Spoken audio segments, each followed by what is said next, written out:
انسانی زندگی کی ابتدا ماں کے بدن سے ہوتی ہے۔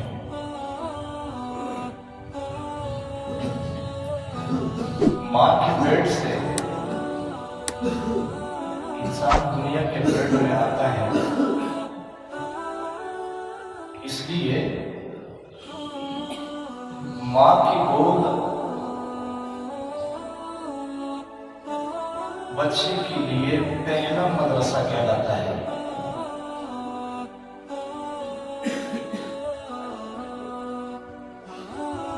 ماں کی اس گود کے اندر بچے کی جو تربیت ہو سکتی ہے وہ تربیت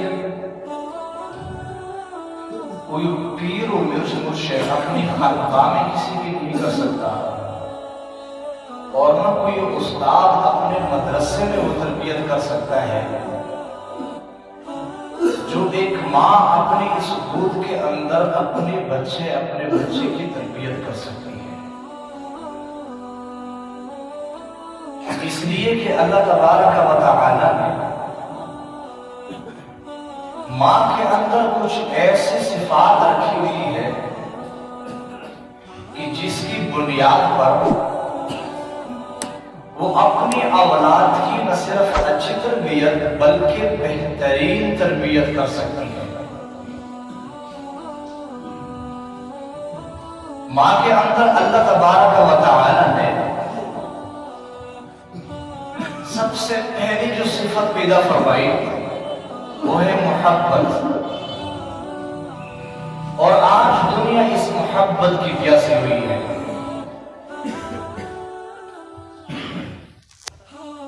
جتنی محبت آپ کسی کو دیں گے اتنا ہی وہ بندہ آپ کا بن جائے گا۔ ماں جب اپنی اولاد کو اس درجے کی محبت دیتی ہے جو اللہ تبارک و تعالی نے ان کے اندر وہ صفات رکھے ہوئے ہیں، تو اس ماں کی اولاد کبھی والدین کی نافرمان نہیں بن سکتی، اور ماں کے اندر اللہ تبارک و تعالی نے محبت کی ایسی صفت پیدا فرمائی کہ تمام تر محبتوں کے اندر ماں کی محبت ضرب المثل کی حیثیت حاصل ہوئی۔ اور دوسری صفت وہ مامتا کی صفت ہے۔ پہلی صفت کہ ماں کے اندر اللہ تبارک و تعالی نے محبت کی صفت رکھ دی، دوسری صفت مامتا کی صفت ہے۔ یہ مامتا کیا چیز ہے، اس کا کیا مطلب ہے؟ آسان لفظوں میں یہ سمجھیے کہ ماں اپنی اولاد سے بے غرض ہو کر محبت کرتی ہے، اس کو مامتا کہتے ہیں۔ اتنی محبت کرتی ہے کہ 24 گھنٹے کے اندر وہ اپنی اولاد کے لیے ایک خادمہ بنی رہتی ہے۔ اپنی اولاد کی ایسی محبت ان کے اندر ہوتی ہے۔ اور تیسری صفت اللہ تبارک و تعالی نے ماں کے اندر یہ رکھی کہ ان کے اندر خطا کے اوپر عطا کی صفت ہے۔ حالانکہ دنیا کے اندر یہ قانون نہیں ہے، دنیا کے اندر قانون یہ ہے کہ ہمیشہ خطا کے اوپر سزا ہوتی ہے، لیکن ماں کے اندر اللہ پاک نے خطا کے اوپر سزا، خطا کے اوپر عطا کی صفت رکھ دی، اور یہ اللہ پاک کی صفات میں سے ہے۔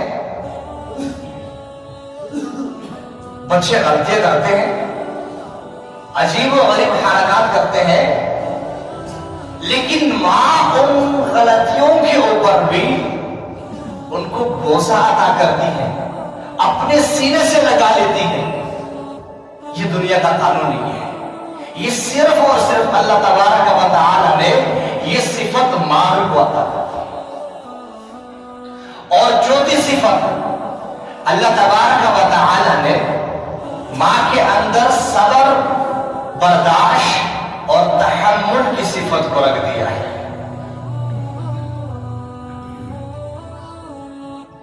گھروں کے اندر بعض بچے ہوتے ہیں، وہ بعض دفعہ ایسے حرکات و سکنات کر دیتے ہیں کہ انسان کو بڑا غصہ آ جاتا ہے. بھائی اس کو اس طرح نہیں کرنا چاہیے تھا.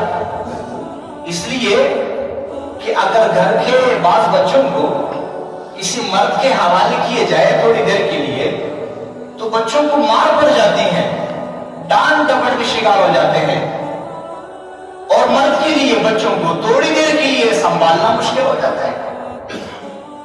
اور یہ صفت صرف اللہ پاک نے ماں کے اندر رکھی ہوئی ہے کہ اس کے اندر برداشت بھی ہے، صبر بھی ہے اور تحمل بھی ہے.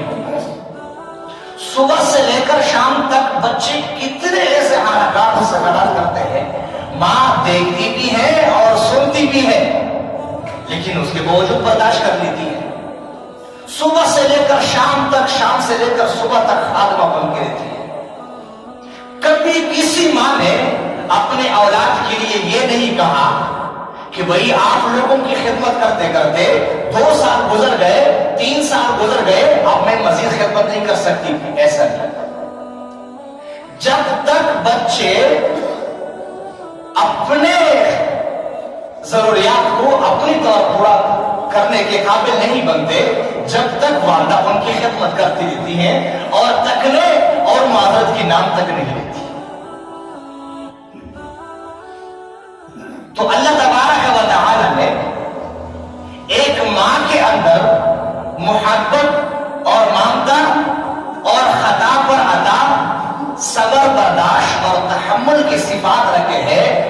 اس بنا پر ماں کی اس گود کے اندر جس طرح ایک اولاد کی تربیت ہو سکتی ہے، وہ کسی پیر کے خانقاہ میں، کسی استاد کے مدرسے میں اس درجے کی نہیں ہو سکتی.